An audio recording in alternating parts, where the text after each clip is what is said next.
Hello, my name is Helen Owens, and welcome to Finding Our She Compass. This is the second part of Finding Your Genius. I'd like to introduce my co-captains, Selma, Angie, Hey. and Lisa. Hello. Okay, ladies. So we got through that. That's great. I have another important question for you. Selma, I'm going to start with you. Have you ever thought about the consequences, yours or someone else's, of jealousy? Wow, that is a loaded question again, Helen. Very good. I know, I'll come up with Very this- good. with this So I don't want to, talk for an hour. So I'm going to try to. I'll talk about the most damaging thing that jealousy did to my life. Okay, great. When I was married, very young, 20, to me that's young. That is you. And I didn't really understand the concept of possessiveness or jealousy. Right. I just thought, oh, he loved me. To have to explain almost every day, like, well, where'd you go and who'd you look at and who was at the house, who called you, were you talking to that man, and are you going to leave me? And I was just, at 20, his jealousy became an obsession and it became abusive. And that was completely not on my radar at all. And to have your life at stake because someone is so worried with jealousy that it can... So he was in a jealous rage. He was in a jealous rage. And at that age, not being exposed to that before, didn't have anyone prepare me for that.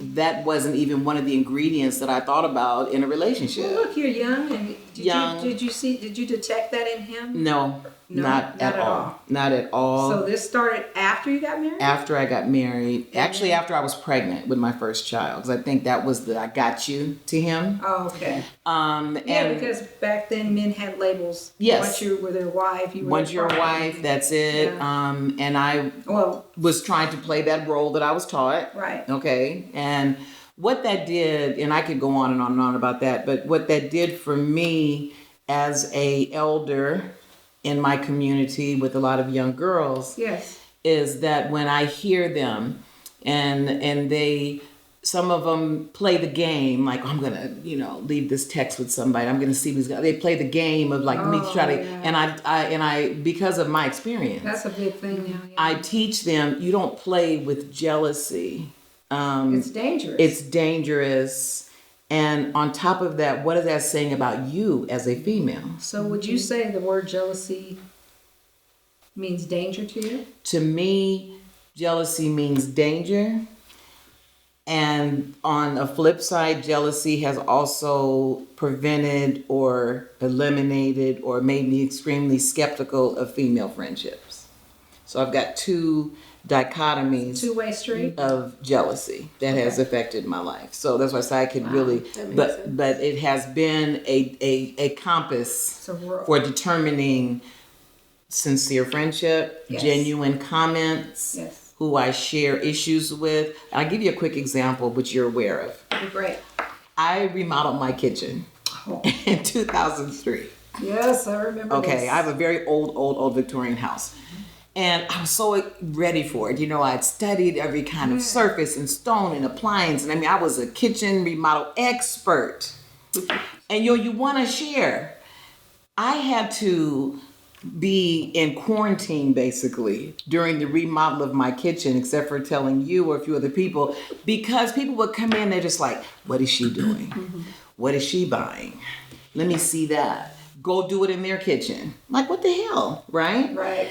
And so I learned, and I told you when I finally, it was done, I was finished, I allowed, when we're talking about women at this point, to come in, instead of me feeling like I would have if you walked in my house, because I know your heart, yes. and I know your sincerity, and I know that there's not a jealous bone in your body about someone else's successes. No. I was like, I literally had a person who will remain nameless get on the floor in my kitchen to look and see if anything was wrong with the baseboards. Oh my. Now, that's unfortunate for that person. But that is where jealousy, and what that really comes down to is jealousy. Yeah, so do you think, second question for you, that you can ever get over the way someone else is reacting to something that you're doing in a jealous way? Me personally, Yes. with my personality, when I'm done with you, I'm pretty much done. I'm not saying that's good. I'm still working on all the lessons. Yes. But Well, the lessons will teach. This is what, and since you've done you've read it. yes, And this is why I'm asking that question too. I know that's a hard question because once you've been kind of desensitized to something and it's kind of solid in there, do you really think that you can ever, because jealousy equates a lot of words like trust, honesty, can betrayal. you ever, yes, betrayal, definitely, feel like you can ever trust again? Trust, because trust and jealousy all goes together, because you're saying, I think that person, yes, that particular person, I just know where to compartmentalize them in my life. okay, well, that Okay. person we know, but does it close your heart off to people who may not be that way? But see, this is what I'm trying to do with the book. I'm trying to say, if things happen to you in your life, I don't want you to close Right. yourself. Right. I want you to be able to open yourself, not open yourself to where you can be hurt, Right. but open yourself enough to see. Because there are still a lot of good people out there. Well, that's There why are I'm still a here lot of with good this ones. group Yes. of beautiful ladies, Yes. because Yes. I learned that Ladies, you just have to yes. discriminate for the best. You just have to make sure that you Yes. are careful with your heart and your feelings. Yes. And that is an excellent point. Maybe some of the ladies might. Yeah, Yes. could I follow up Sure, on you sure some of the can. things Yes. that Selma said? Wonderful. One of the things that's amazing to me about the concept of jealousy or envy, people call it the little green monster, because it is a monster. It's not just a monster, it's a monster that exudes green, poisonous gas. And it not only poisons the object of the jealousy or the envy, it not only hurts you when someone gets on your kitchen floor to find a fault in your baseboard, so that it not only hurts you, That's doing the most. but it poisons the person who's envious. They can't for one moment enjoy and be happy for you in some success that you've achieved, because they're so upset that they're not you for whatever reason, and they can never be you because they're who they are. Yes. I lost this is my experience. This is where that person needs this book. Yes. Because this is what I'm talking about. This book can even change that type of person, because listen, when you lock your door, okay, locks are not made to keep out good people. Good people, right. Okay, they're made to keep out criminals. So if you're not a criminal of someone's heart or someone's, situation, if you can learn to be a better person, that's the kind of people we want to kind of reach to. We want to reach those kind of women to say, hey, you don't have to do this. Oh, and what I was going to talk about my own personal experience. This is going to sound really weird and morbid, but as Helen and you ladies know, my husband passed away in 2015 after a very long, extended illness that lasted about 10 years, multiple strokes. So I was, quietly working my job full time and going through that situation at home. And then he peacefully passed away at home in hospice in 2015. What was amazing to me, and really something that I never anticipated, were the number of people, not anyone at this table, but the number of people that I worked with and people that I knew in my professional life who came up to me, and as time went by, they waited a respectable amount of time. Mm-hmm. It came up to me and said things to the extent of, wow, I wish I could be you. You're free. You're not married. You didn't have to divorce him. Everything belongs to you now. You're a rich widow. You have no kids. You can travel the world. You are completely free. And I would just look at that person and think to myself, you have no idea lady, it was usually a female. You have no idea, lady, that I have been cast out to sea, adrift, trying to figure out now what I'm going to do with my life. The life I planned for myself, I met my husband in law school. We were going to have kids and have a happy life together, and I had no kids and he died. So now I'm living a life totally unplanned, one I didn't prepare myself for, and you're jealous of me. How crazy is that? I was so dumbfounded that I couldn't even be angry with that person. But what it made me realize is that jealousy and haters are people who have a false vision of who you are. They don't really know who you are. They know who they think you are. And that's what they superimpose on you. Angie? Haters gonna hate. No, I'm just kidding.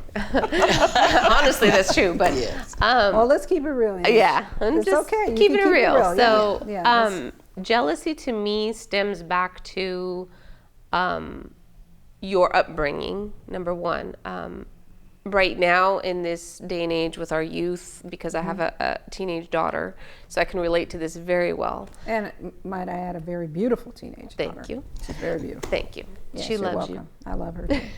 you. So she is very, very pretty. She's model status, I guess you can say. Yeah, that's pretty's an understatement. And she's really doing really well for herself now. Yeah. So there's a lot. There were kids that were her young ladies that were her friends just a year and a half ago, and Helen was through this all with me too. So Yeah, I remember it all. Yeah. you know, she had These a big are some of the best lessons I learned too. Like I said, I'm always learning. yeah, and young she was people teach me amazed a at lot. when I Yeah, told her. She was like, "Wait, what?" Yeah. So my daughter had a quinceañera at 15. She's now 16. This was a year ago. These group of girls I've known since, man, they were 8, 9 years old, right? Yeah, 7, 8. Yeah. Things going good. We're going through the quinceañera practices, and we're doing good, and everybody's having fun, you know. Then it started becoming, you know, you start noticing that these girls are. We went out with Helen one day, and her friend was drastically upset the whole time. Remember? yes. Upset She had and like a mean. attitude the whole time. Attitude, even with Helen. Well, yes, I remember when we all went out, and you know, the thing of it is this kid wasn't, you know, she wasn't put in the spotlight, and it was your daughter's day. Right. And it's like, so instead of being there for the support, I noticed the whole thing, because you remember me talking to you saying, Right. what was wrong with that kid? Because Right. everything seemed to just went south. And I was like, why is she? And I mean, she was at the point where it almost looked like she was in pain because of Right. it. Yeah. Yeah. It was Yeah. it was pretty damaging. So it was for my daughter. It was damaging to the point where she wasn't understanding why are people like this. And But she's so it wasn't just kind. that one. Yeah, It yeah. wasn't just that one person. Oh, yeah. So as time went on, and we're going through this quinceañera practices, which by the way is a big Latin tradition where you have family, friends, and all that come together. And it's a big deal. That's like, yeah, it's like almost yeah. bigger than a It's like a wedding, Yeah, yeah. but on a maybe half a budget scale of a wedding, maybe sometimes. Yeah, Sometimes quite expensive. But so anyways, my daughter was not used to the jealousy acts. She wasn't comprehending until I started noticing and talking to her about it. And I was like, okay, they were kind of going on a different level. So it was becoming where I was frightened. I guess you can say I was scared for her. Yes, Because I was definitely. like, you know, it can come to a point where jealousy can come to rage. For our younger youth in this generation right now, it's coming to a point where they have something to prove. I'm better than you. Or she makes me, this is what she got a lot. I feel insecure around you. Right. How can you know that's part of being a young woman and us moms But we're teaching them to be starting secure. earlier and earlier. Right. And it's sad. Yeah, so it's- you know, because I was out of the loop basically with that. I couldn't believe what I was seeing. Because, Yeah. you know, I know it between women, but these are little girls. Right. And these are little girls. And I'm thinking to myself, Trying what to- just happened? Right. And it's like, okay, so then a year goes by after the quinceañera and none of those girls are her friends anymore. No. And these were girls that I've known and loved. And the bottom line was, my daughter's like, and I talked to her, she's like, I got to get my stuff in order. I got things going for me, whether it's her schooling, her model, whatever it is she's got going on. I told her, you are better than that. In 5 years, you will be doing something else. They will be doing the same thing. So Well, and jealousy then- brings you back to, it yes. keeps you down. And then when you say better than that, let me rephrase. When you say better than that, I know what you mean by better than Right. that. Be a better human being. Exactly. Be a better girl. Be a better woman. Be a better person. That's so important. It is. And we talk about support between us as women. Yes. Doesn't matter what level you're on, if you're a lawyer, if you're a housewife, if you're a business owner, if you're whatever you're doing. Right. Why we need to treat each other equally with respect. And that's what I That's asked her. where it starts. I said, why can you guys not? She goes, Mom, she goes, remember how you taught me there's drainers and fillers Yes. in our lives? Yes. She goes, they're drainers. And I can't, like you were saying, I can't support what they want to do, which is going out and doing all these other things. I can't support them when they don't want to support back. And we have to be protectors of one another So- and protective of our daughters and young women. Because if you drain enough out of a young girl, then she's going to become a woman with nothing left. And this is when we get to the point as women and we say, how do I refine myself? How do I find my way back to trust? And can I just say this? Sure. As far as I'm concerned, people, one of the first things you have to do is jettison the stuff out, the bad stuff out of your Yeah. life. And that's one of the life lessons in this book. And it doesn't matter how young you are, whether you're a teenage girl, whether you're a middle-aged woman starting your life over, you have to stop, reassess, take stock in your inventory, Yeah. figure out who's in your boat, Yes. in your ship that you're Right. navigating, and who's outside your boat making the wakes and creating the problems Right. that you are now trying to navigate through. And you realize these people are not crew members; they're pirates on another ship. Get Exactly. rid of them. Or That's like what you've like gotta my do. favorite part in the book where it says I think it's lesson 8 and keeping the calm in the water and noticing Yeah. your passive aggressiveness in friends or people that you know and being able to look at somebody and read them yeah. kind of like you said that people are nice to you in your face Well, and behind your back and Well, knowing how to learn and deal sometimes- with that. Sometimes we have to learn that we're just two ships passing in the night. Right. We should never connect. true. We just pass.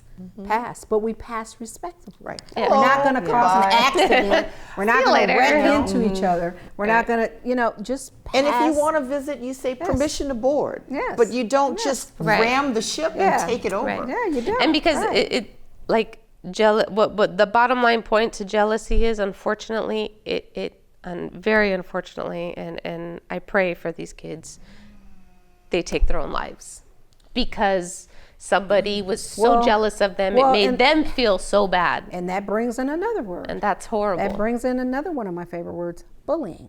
Because jealousy, Yeah. It goes all of hand in it, hand. it just goes right on. leads to it. Jealousy, rage, suicide.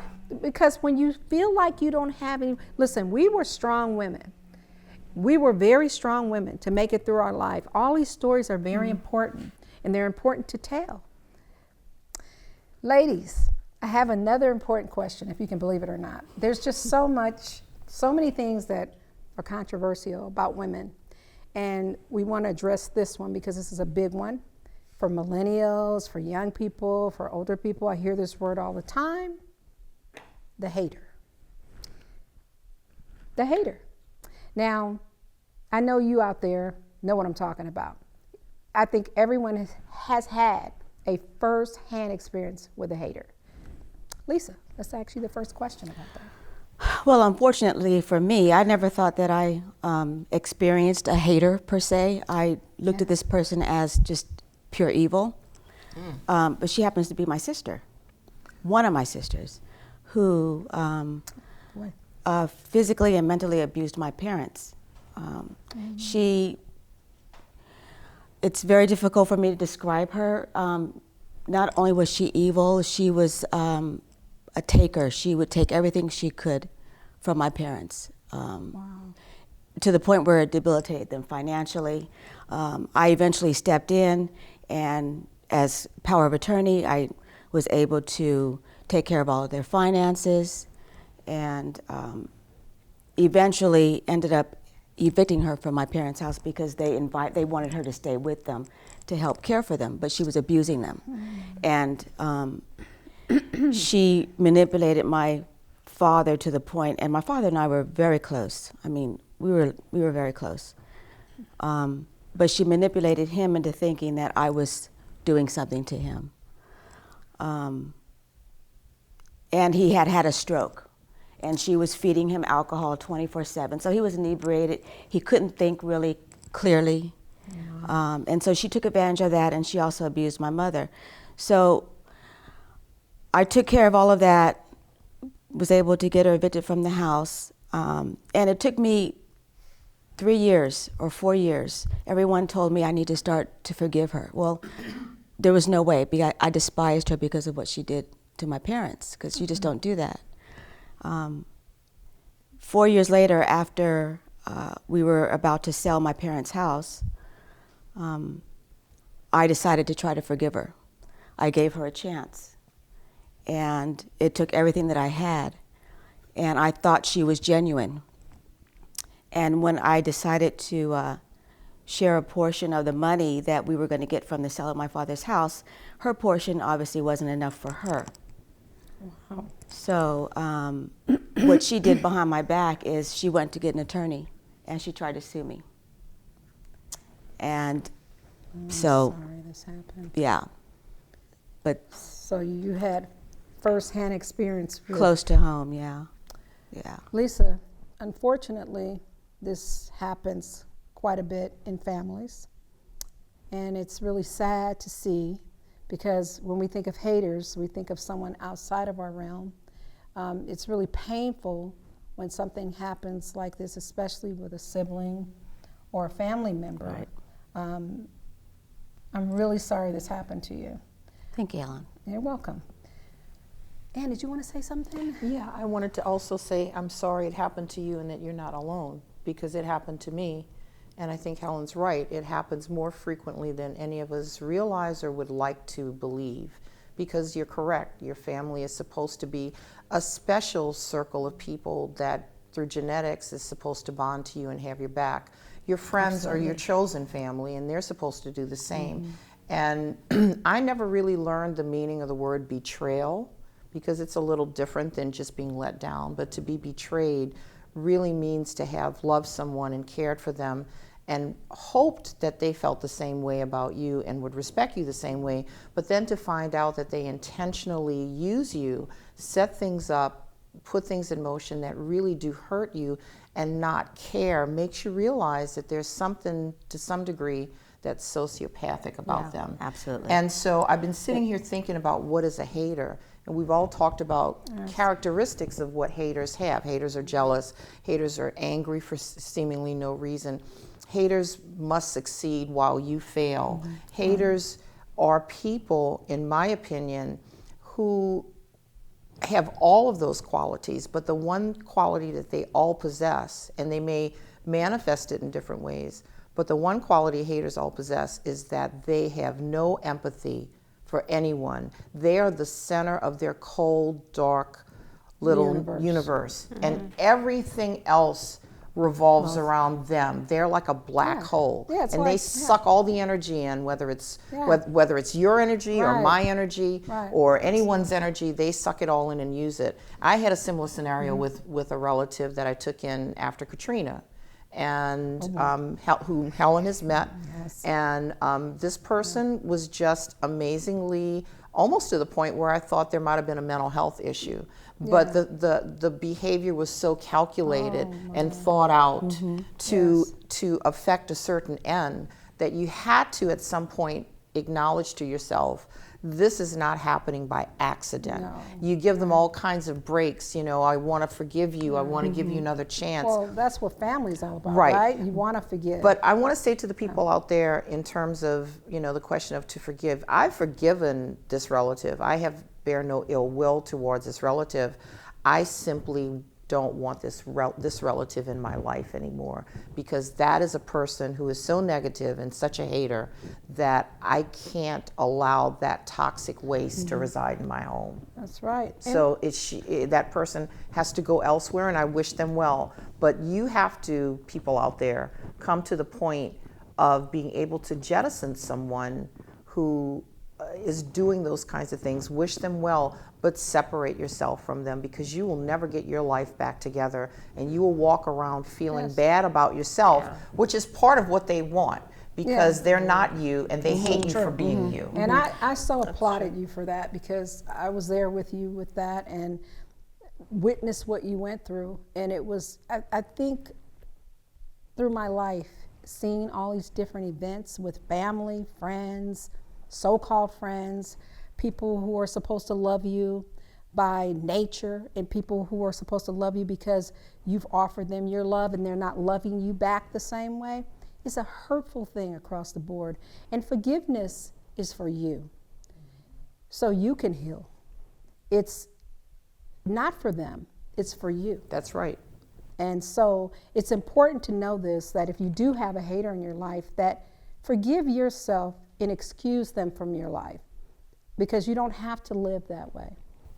Right. Yeah? That's a good point. Yep. Angie? Well, I'm thinking haters can be defined in many magnitudes. By the way, Lisa, I'm sorry that happened to you, but Thank you. I think we've all kind of shared to some degree of a hater in our families. One of the things that I thought about this as I was, you asked Lisa, was what can I categorize as a hater? And it can be, like you said, it can be different magnitudes, but expressed differently. One of the things I think narcissist.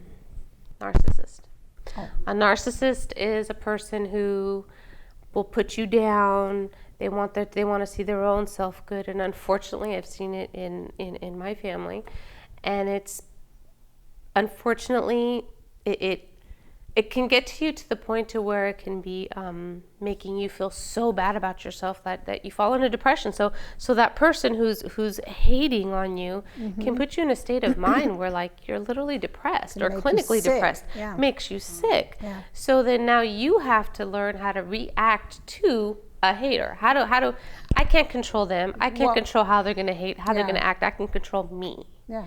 Well, that's why it's important to realize it when it comes up.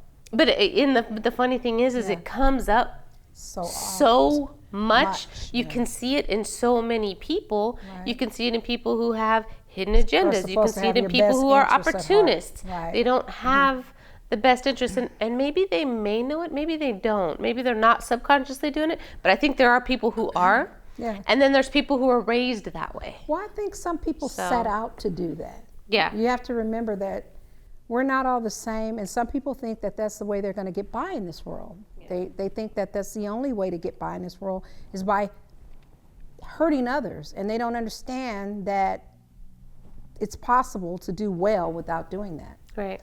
And until we all learn how to embrace each other, especially as women, because a woman's complaint is always that women could have it all and they could rule the world. But why aren't we? Why are we, pretty much second-class citizens? Yeah. Because with so much power. Because if we don't come together and as a unit and embrace that power together as one, we're a force. As one, we're none. One voice doesn't speak volumes. No one's ever got anything done all by themselves. There's no I in team. And the sad thing is that women are probably more common narcissists than a man. And I know statistic-wise, and people will say, oh, this man is a narcissist because they're putting their wife down and they're beating them. And, they have all those characteristics. But women, unfortunately, we should be standing together and putting us all, like you said, as a unit.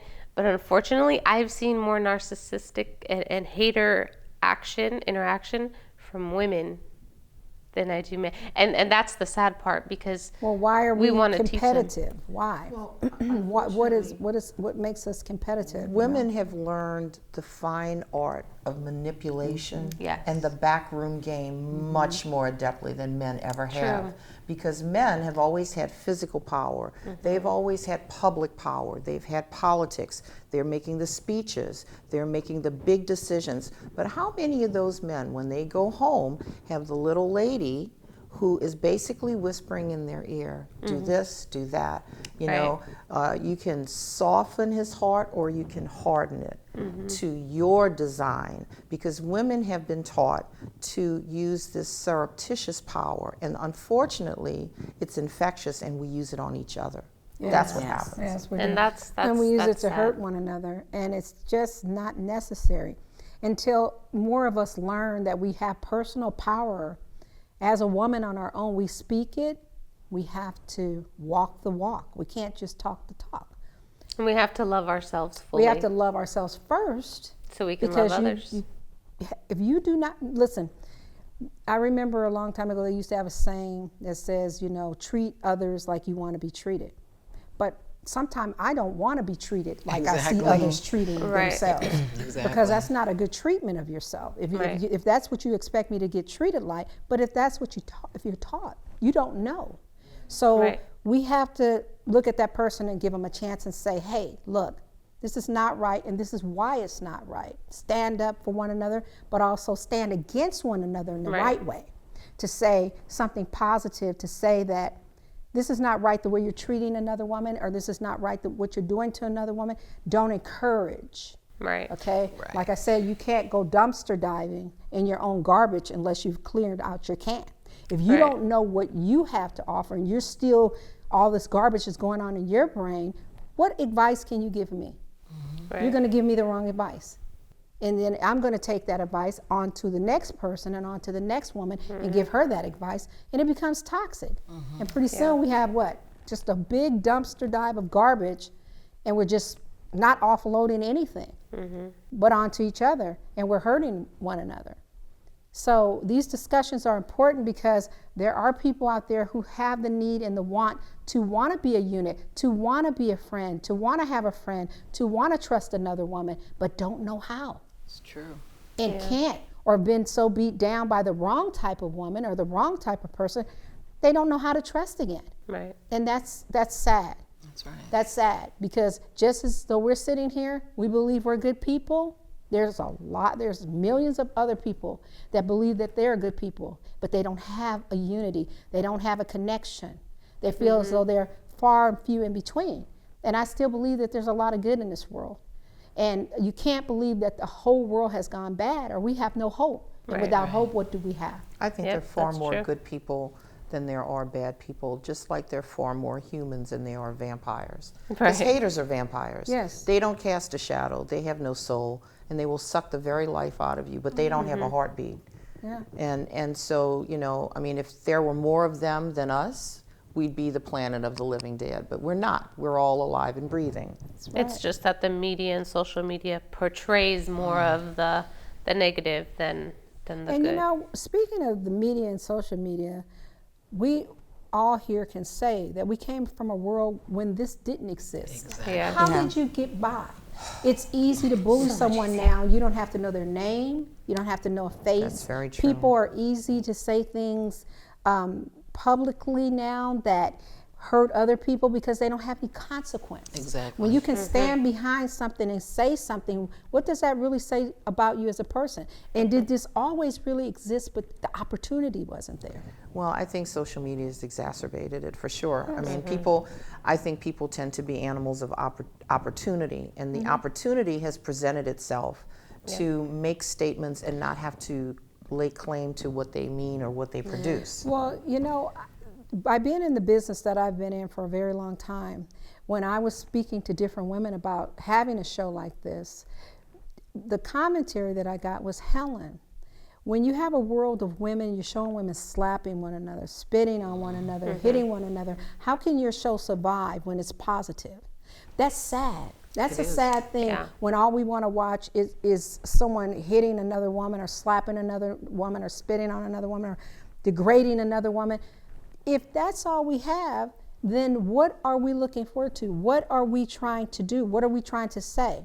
And are we the generation that breeded this generation?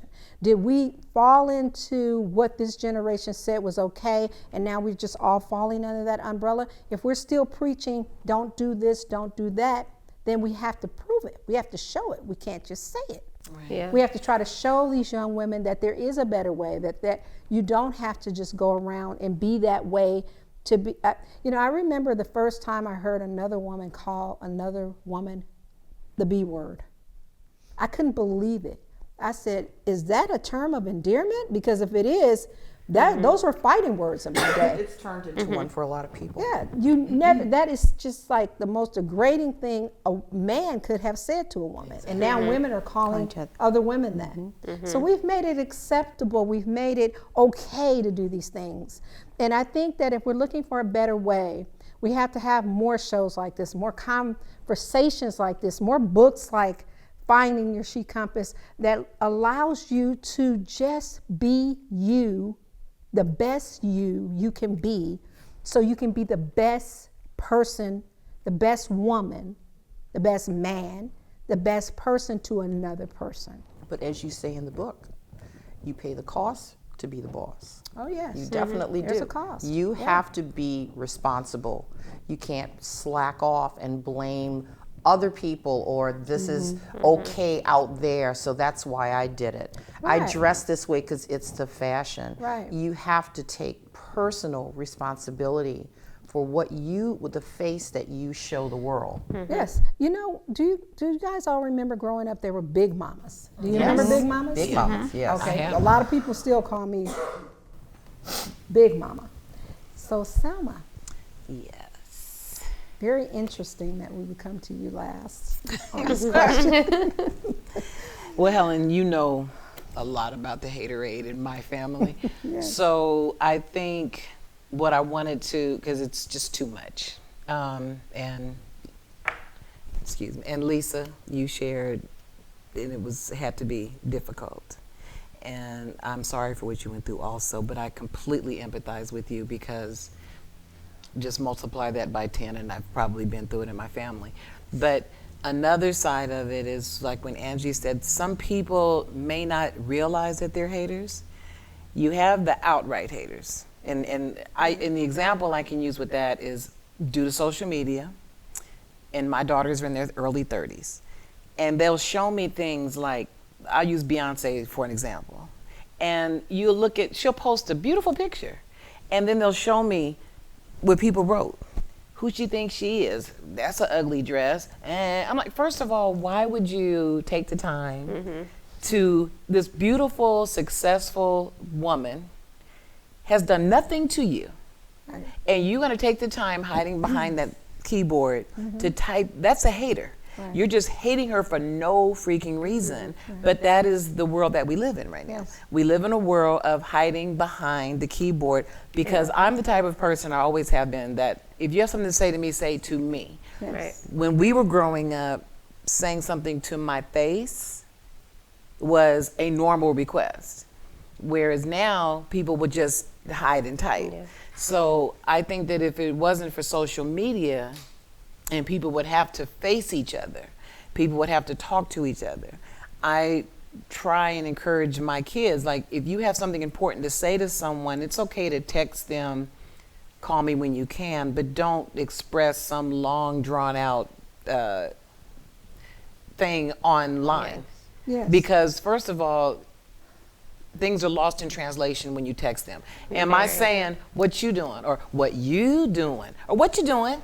Right. Same words. Right. So I would rather you hear my voice, I look in your eyes, and we talk. And that type of interpersonal skills has been murdered due to social media. Yeah. So the whole idea of a hater has blown up so big because you are a coward, and you can express these horrible negative feelings towards someone because you're behind a screen, or Right. you're on your phone, or you're on a keyboard. And Right. so the level of hater, we see it with celebrities, but I know individuals that will say things to someone online they would never say to their face. So I think that it's the world we live in, like you said, some people don't realize the harm that they're doing. I do know some people, straight haters, they intend Yeah. to Some harm. Some people just following into, they're just lambs following with everybody else. I got to type It's their something. daily job. It's their daily job to say what they look online to see what they can say. And Well, you see how important it is on social media now. People, it's about how many followers you have. Yes. Right. The kids are doing the thing. Or how many likes you get. How many likes you get. yeah. It doesn't matter what you're liking, it's just how many likes you get. And people are doing anything to go viral.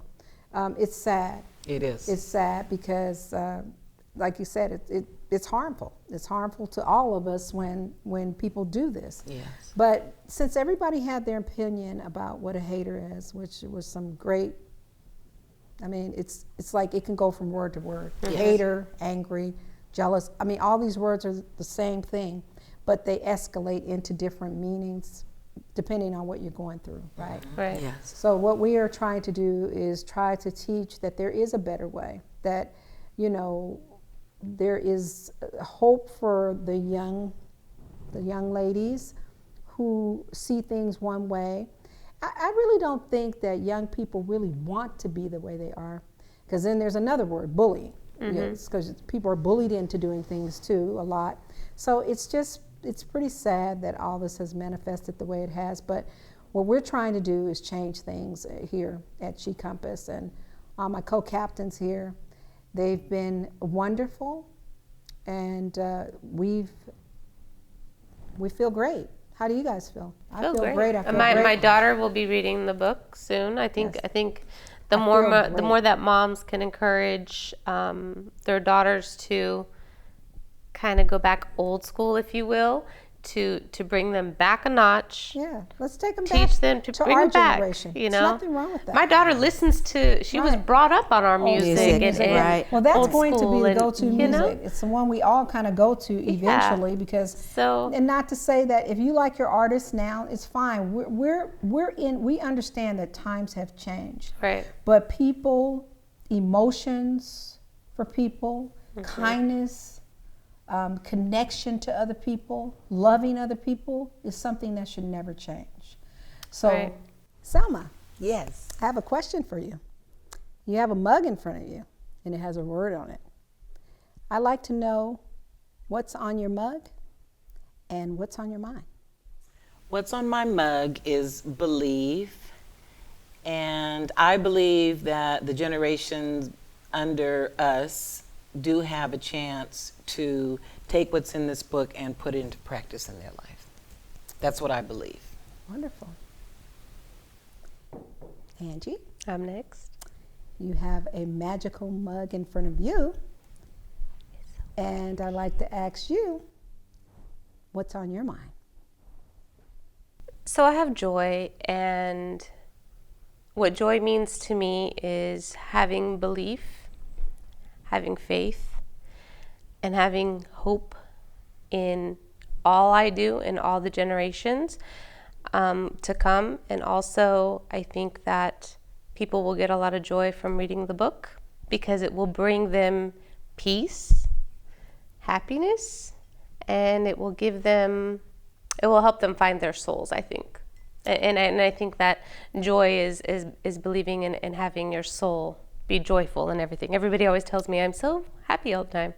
It's because I'm joyful. It's beautiful. Anne, you have a mug in front of you with a word on it, and I'd like to tell you to tell me what's on your mind. Well, my mug also says believe, and believe to me, and I want to say to the people watching, whether they're young or middle-aged or old, that you have to believe in yourself. You have to believe that you have the ability to make positive change in your own life and in the world. And as She Compass says, you need to believe in your voyage toward restoration, reconstruction, and renewal, because that's what everyone's life needs and requires throughout life. And in order to do that, you have to start with believing in yourself. Beautiful.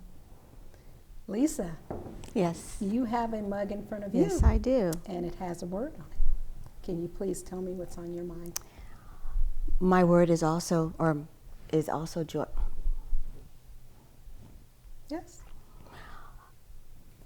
My mug is also joy, and what joy means to me is family. And how my kids, I lost my thought. It's okay. Another take? And you guys went to a different place than I did, so. And the emotion, let it come, because that is That's the real, great part. And it's, that is, let it come. That's what this is all about. Lisa, Yes, you also have a mug in front of you with a word. yes, Can you tell me what's on your mind? yes. Joy is on my mind. And joy to me is watching my children grow and coming home, and the first thing I see is my dog greeting me. Oh, that is awesome. That is joy to me. Yes. Oh, Max Pack. Yes.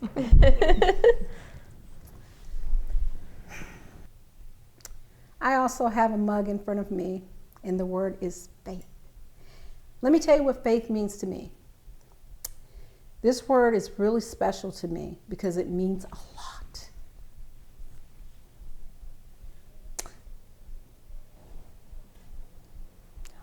I'm emotional. It's a strong word. Talking to you out there and looking at this word, thinking of this book and the emotions behind writing it means that I want to pass on my experiences to you. My mother used to tell me a borrowed lesson was better than a lesson learned if you could borrow it from someone else's experience. We're hopeful today, as I sit here with these 4 women that I love very much, that we can teach you something and you don't have to learn everything the hard way. That's right. Faith means to me is keep the faith. Know that there is much love in this world still. Someone loves you even when you don't think they do. Thank you. Now you made me cry.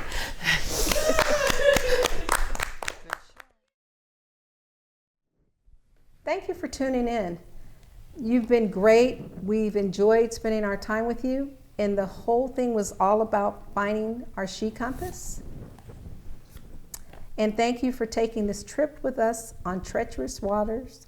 Whether it was great for you and you learned something today, we hope you did. You can find the book on Amazon, and you can also find me on social media. Thank you so much for tuning in with us. We hope to see you soon. Bye. Bye.